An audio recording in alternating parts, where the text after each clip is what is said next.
Hey gang, it's Ron over here at Becoming Enlightened Together. We're going to do two readings with the runes today and possibly a tarot reading. We're going to spread it out just a little bit. I just have a little bit more time today than I had for the rest of the week, so I'm trying to play catch up when I can. So this first reading seems to talk a little bit about a little bit of anxiety and apprehension and maybe even fighting. The notion of two people that were, I can't tell if they're actually meant to be together in terms like tarot, where you talk about soulmates and twin flames and all that kind of stuff. I do believe that sometimes people are destined to be together. I do, because like I say, time itself is a fluid thing. It is not linear at all. There are multiple possibilities happening simultaneously all around us. And I know it's a difficult thing to conceptualize, but the more that we understand things from a scientific perspective and this matrix in general, and we've had a lot of time since, Niels Bohr and those who basically looked into it, more or less, came up with that particular terminology, the matrix, that indeed, there are a lot of things going on, and I'm going to start off by segueing. Did you know that an ancient writer, a Hebrew writer called Maimonides, actually determined that there are 10 dimensions just based upon the Torah, the first 5 books of the canonized version of the Bible?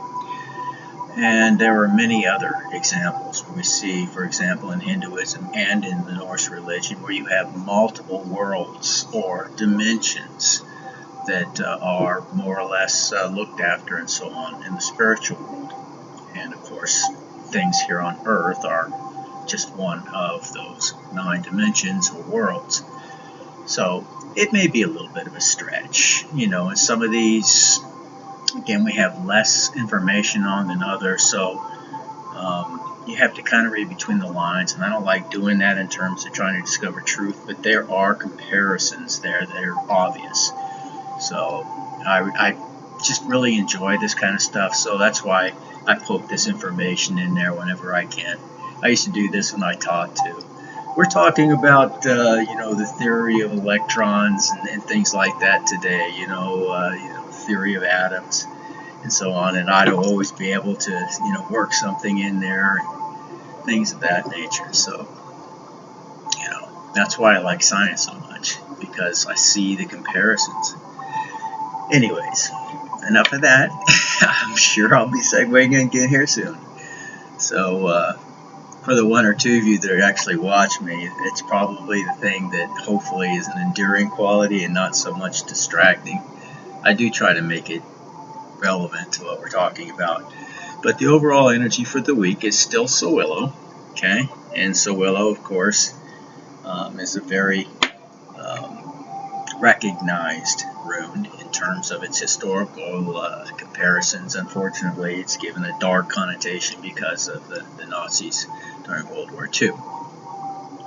But what it actually stands for is basically the equivalent of the sun card in the tarot deck. It's the brightest, if you will, rune in the deck, in the sense that it talks also about the sun, clarity, clear vision, and honor, achievements, achieved goals. It talks about health and the life force.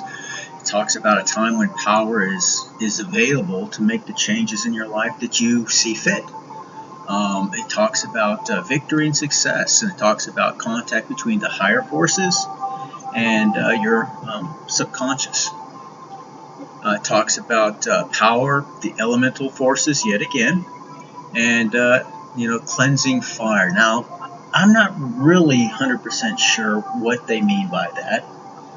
It's just one of the authors on this subject matter has put that particular reference or definition in there about that. So, and I'm trying to find clarity with that, but it is one of the terminologies that's associated with that rune, so I wanted to throw it in there. And again, it's in the upright, so that's a positive sign. Now, the past energy we got is that of Perthro. Okay. Now, Perthro is also a very good rune.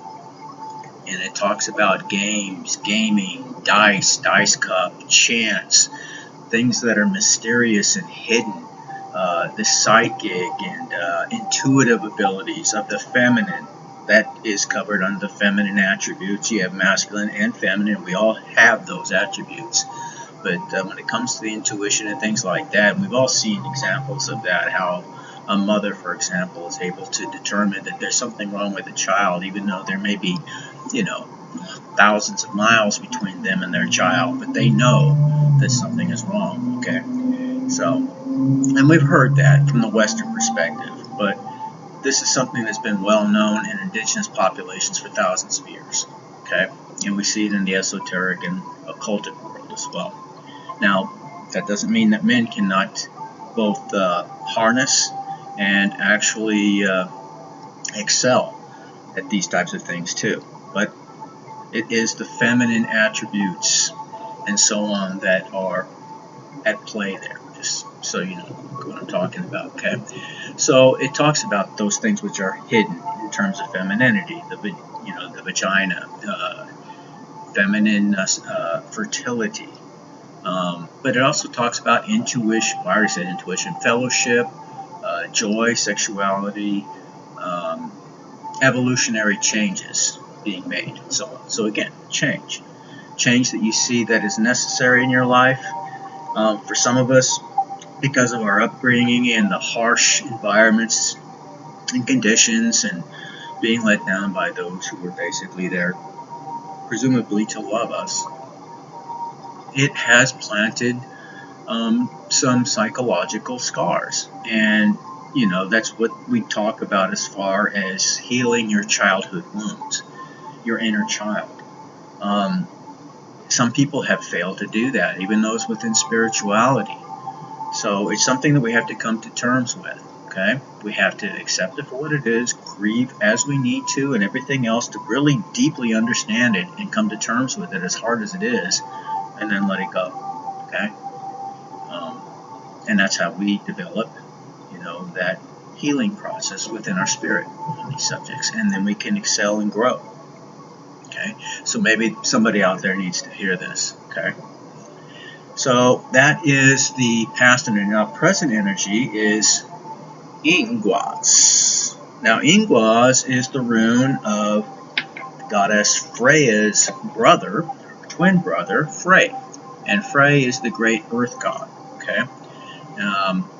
He basically deals with, since this is in the reverse, so let me just tell you what the reverse of it means, okay, so I don't get things too confusing.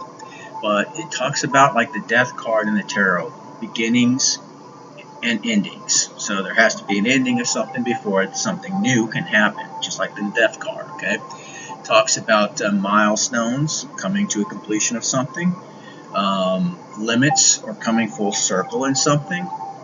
It also talks about blindness and hopelessness. Some people, even though they see that, the decisions they made were the wrong decisions, or maybe they're still grappling with that, they just refuse to bend because of ego and pride and insecurities, really. A person's ego, a lot of times, is a reflection simply of their masked insecurity, okay? So it is what it is, and again, this is what helps us to be able to love them in spite of the things that they say, think, and do that have an effect upon those that love them, or want to love them, or want to help them, and they just refuse it. And again, this may be what they mean in the present of this person who's just in denial in terms of perhaps somebody that they're supposed to be with, or somebody that loves them, or somebody that they themselves love, but they just don't want to for whatever reasons.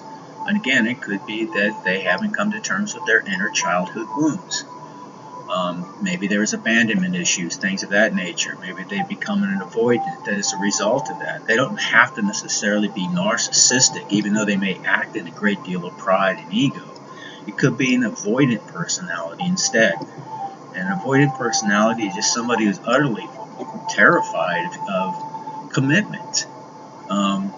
they feel like it smothers them, it steals away their freedom and things like that, but they don't realize it could also, if you find the right person, be the thing that liberates them, gives them the greatest freedom and joy, the ability to do the things and to have somebody to help them to find, the things that they're looking for, trying to improve upon, giving them the breathing room necessary that, by yourself you may not be, have the means to actually be able to fulfill. I'm very independent, so I've often felt, that way.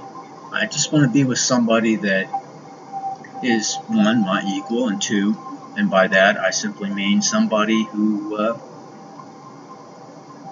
is loving, kind, but is not afraid to stand up. I ride or die, that kind of a thing, because I've always been that for everybody else in my life, even the ones who have turned around and stabbed me in the back multiple times. And for an empath, that is par for the course. And for a dark empath or a Hyoka empath, which I am, you're going to get that in spades. You are a magnet to narcissists. You are.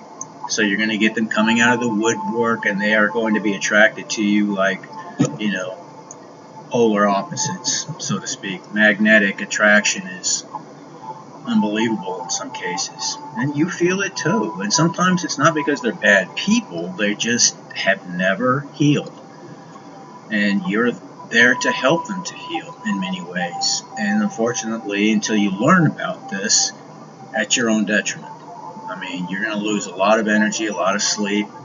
You're going to feel wounded again and again and again. Your heart's going to get crushed, stomped on, torn apart in the process. But there is a healing that will take place for both you as a Hyokan empath, somebody who's working for Source, working for the universe, so to speak. You'll be given that energy back. But for those who have stolen it from you and ripped your heart apart, they're going to go through a lot of turmoil at some point, whether immediately or down the line, to learn their lesson. Because you had nothing but good intentions for those people, and you meant the very best. And I know the people out there who are watching me, the handful that do, are, again, among those who share that particular trait, characteristic, attribute. And you are my brothers and sisters. I understand your plight and how difficult it's been. That's why we celebrate the end of this coming cycle. It's been at times hell on earth, okay? So, now getting into the obstacles and challenges, what we see is Aiwas. Now, or Awas. Awas in the upright. Now, Awas talks about horses, wheels, carriage, cart, vehicle, some kind, moving forward, but it also talks about harmony. And again, in reference to the two people, one who sees, feels, and understands, maybe has already worked through their trials, tribulations, their hardships, their inner, child healing and things of that nature, and the other one, maybe that was supposed to be destined to be with them or something of that nature. That's just the feeling that I'm getting from this reading. Then maybe they are still at the point where they're not fully healed, and they are fighting it every step of the way. So there is no harmony, there is no balance, there is no reciprocity. The loyalty is questionable, to say the least, at this point. They're probably out there with many other people, especially if they have an avoidant personality. That's what they do. Meaningless relationships, they don't have to commit in any way, shape, or form. There's no commitment to feelings or to the overall welfare of that other person and things of that nature. So they don't have to give, they can receive. And of course, that dopamine fix that they get from that new and exciting adventure and everything else. And no judgment. I understand as far as the allure of all of that and how magnetic that can feel and energizing and exciting. I do understand all of that. But it's like any other great temptation. At what cost? You're losing not only your energy, but a bit of your soul when you commit to something like that. And for every type of interaction that you have with people that you weren't really meant to be with in the long run, that mean nothing other than an exchange of body fluids and a moment of, release, ecstasy, whatever, you end up, producing energetic ties to those people and everything that came before you and them. So there could be a lot of darkness, there could be a lot of negative energy, like parasites in a sense, that you have no understanding or knowledge of, that are now introduced to your world. And again, I believe this is why we see the need for people, to come together in a more loyal, more permanent type of relationship, because otherwise those types of things are always going to exist, and you're never going to heal, in this life otherwise. It's really not possible. But that's not to say that you have to get married. That's not to say that you absolutely have to find one person and that is the only person that you're ever supposed to be with. It has to be the right person. It does. And the only way to find that out is to take time, and maybe there's something to some of the old school ways of doing things in terms of dating and things like that, really getting to know somebody, getting to know their soul and their heart, their mind. Because what I'm seeing here is just really somebody fighting it, tooth and nail. They're fighting it, and let's move on. The help and advice is there's much more that I want to say, but I'm really trying to get off the bandwagon of really trying to just give my personal opinion on things. I'm just trying to share with you the energy that's coming off of these runes. But now this is the help and advice, and it is in the upright. It's one of the runes that comes from the second group family, or Ayat, and almost all the runes in that particular second family are what I would call the yin and yang runes, because it always talks, even in the upright, about things that are somewhat negative or could be looked at as negative energies, but then it twists around in that same description into the things that overcome those negative energies. So let's look at that. It talks about, for example, a person's needs, necessities, having need. It talks about patience, stress, obstacles, delays, distress. It talks about confusion and conflict, resistance. But it also then turns around. It talks about the power and the will to overcome all of this conflicts. Then it talks about, after that, endurance, survival, determination, a time to exercise patience and recognition of one's own fate. Talks about major self-initiated changes, again, change, and it talks about someone facing their fears. Again, what I'm reiterating all of this time about somebody, maybe two people that are destined to be together, and one of them is just fighting it. And I don't know who this is for, but the fact of the matter is, I'm seeing that in every one of these runes. It just seems to accentuate it more and more and more. And that's what we're saying here. Somebody still has yet to come to terms with their demons, their inner turmoil, their childhood wounds, things of that nature. And,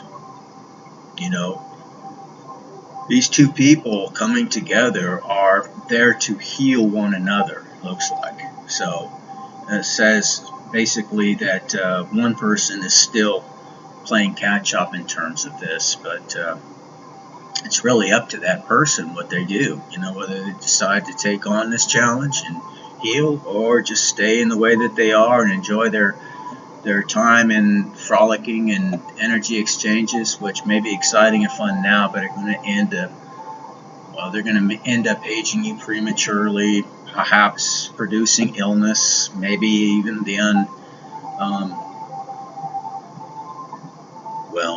that which cannot be cured. I'll just leave it at that. So, and I'm not trying to persuade anybody, how to live their life at all. And again, there's no judgment for me. I understand both sides, because being a dark empath, I relish and work with both sides of energy. I've always maintained a balance, and I have more of a desire to help than to hinder in any way, shape, or form. I do not cast magic on anybody. I don't do anything in the negative light, but I understand that energy. I do. And I can counteract that energy.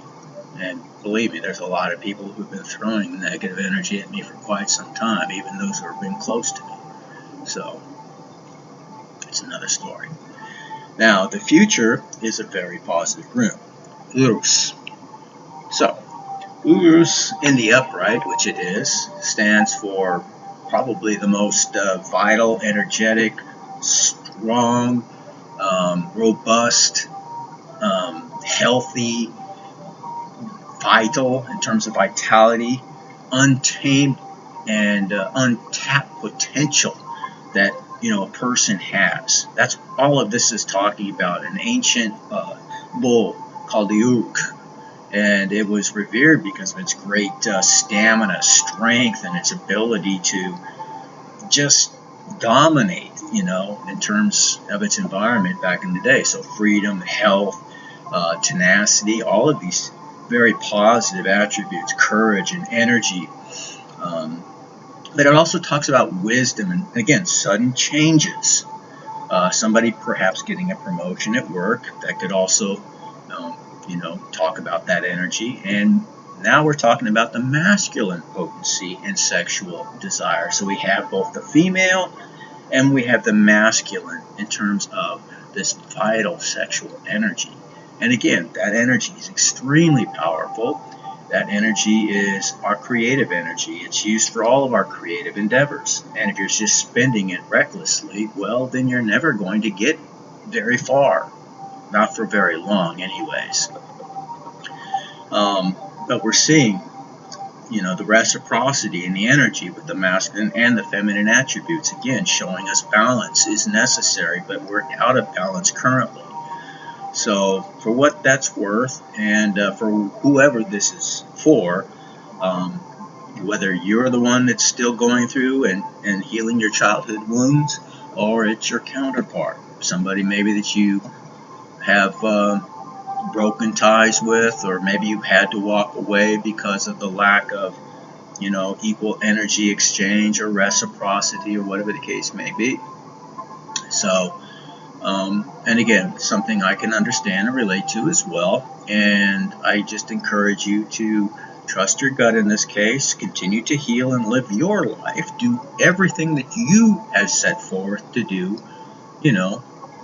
individually and independently. And should these or this person, whoever it is, actually come back around and want to share that with you, and you guys can come together on a more equal playing field, then all the power to all of you, who are going through this, because there's nothing better when you can find that person that can actually, that's there to support your champion, so to speak, or you're the champion for them, and or the person who can tell you all of their deepest, darkest, concerns, fears, as well as their dreams and everything else, knowing full well they can trust you.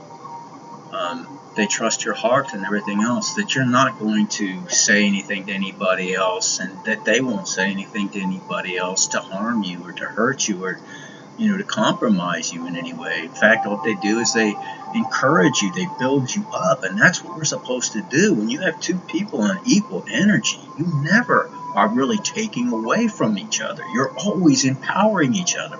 How that works energetically, I can't really define, but that's the way it works. That's the way it's supposed to work.